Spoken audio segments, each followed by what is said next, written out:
بسم اللہ الرحمن الرحیم۔ عباسیوں کے عہد خلافت میں مسلمان افریقہ اور ایشیا کی بہت بڑی طاقت بن گئے تھے۔ ان کی فتوحات کا دائرہ ہند و سندھ اور چین اور ترکستان اور یورپ کی سرحدوں تک وسیع ہو گیا تھا۔ مسلمانوں کی تہذیب و ترقی نے ساری دنیا کو حیران کر دیا تھا۔ روم کی عظیم الشان سلطنت سمٹ کر قسطنطنیہ کے اطراف اور جوانب میں محدود ہو گئی تھی۔ رومی دربار میں ایک بہت بڑی مباشرت منعقد ہوئی، جس میں تمام رومی علاقے کے عالم، مذہبی پیشوا، فوجی ماہرین اور دربار کے سیاستداں اور حکام شریک ہوئے۔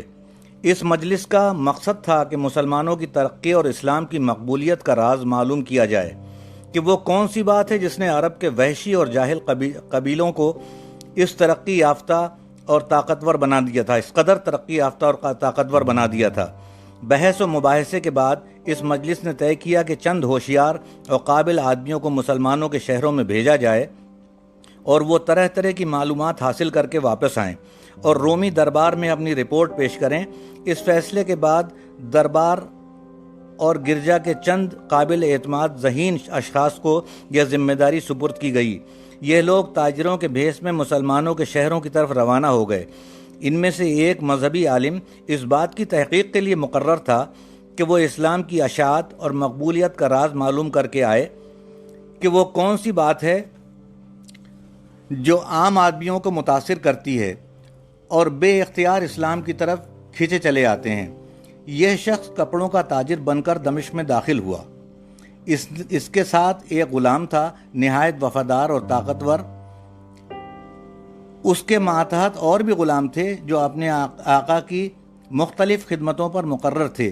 یہ لوگ دمشق پہنچے تو ایک سرائے میں ٹھہرے اور دمشق کے مسلمان تاجروں سے لین دین کرنے لگے اور ساتھ ہی ساتھ ان سے دوستی اور تعلقات بھی بڑھاتے رہے اور ہر بات کی ٹو لگاتے رہے کہ کس طرح اپنے اصل مقصد کو حاصل کریں اور وہ راز معلوم کریں جس نے مسلمانوں کے دین کو مقبول و عام کر دیا ہے۔ جہاں تک تجارت اور کاروبار کے معاملات تھے، انہوں نے دیکھا کہ مسلمان تاجر بہت ہوشیار اور کاروباری، معاملات میں بڑے باخبر رہنے والے اور ساتھ ہی ساتھ نہایت دیندار اور دیانتدار بھی تھے، اور اس وجہ سے ان کی تجارت خوب پھیلی ہوئی تھی اور منافع بخش تھی۔ رومی عالم کے ساتھ جو تاجر تھے وہ تو مسلمانوں کی تجارتی مہارت اور دیانتداری سے متاثر ہوئے، مگر خود وہ چونکہ تاجر نہ تھا اور ان معاملات میں واقف نہ تھا، اس بات کو کچھ زیادہ اہمیت نہیں دے رہا تھا۔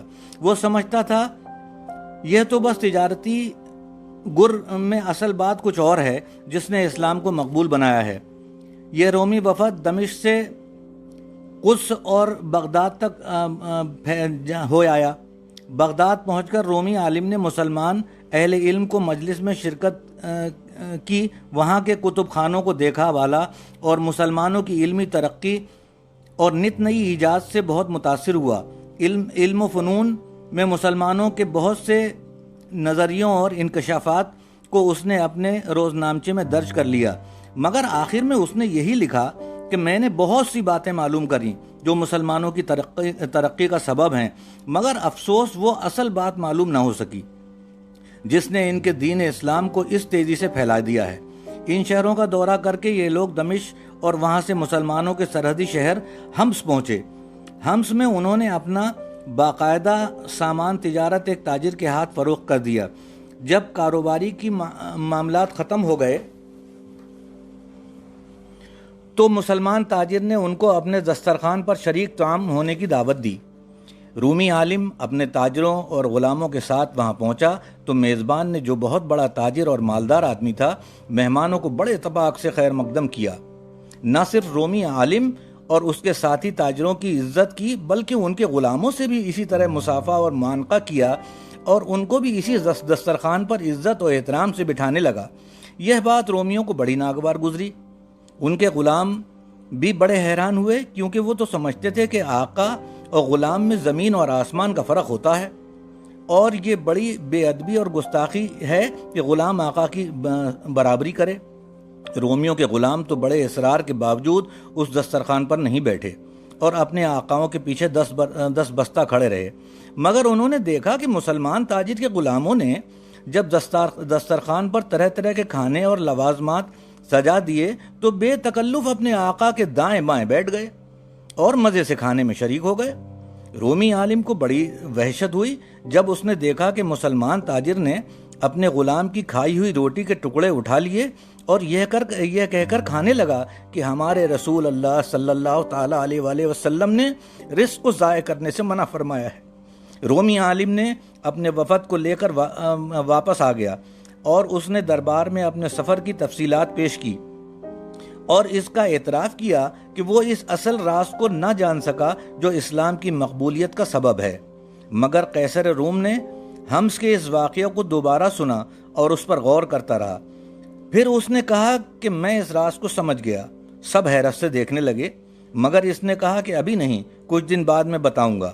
کچھ دنوں کے بعد جب وہ دربار میں مجلس بیٹھی تو سب منتظر تھے کہ قیصر آج اس راز پر سے پردہ اٹھائے گا، مگر قیصر نے رومی عالم سے پوچھا کہ تمہارے ساتھ جو غلام سفر پر گئے تھے ان کا کیا حال ہے؟ رومی عالم نے بڑی شرمندگی سے کہا،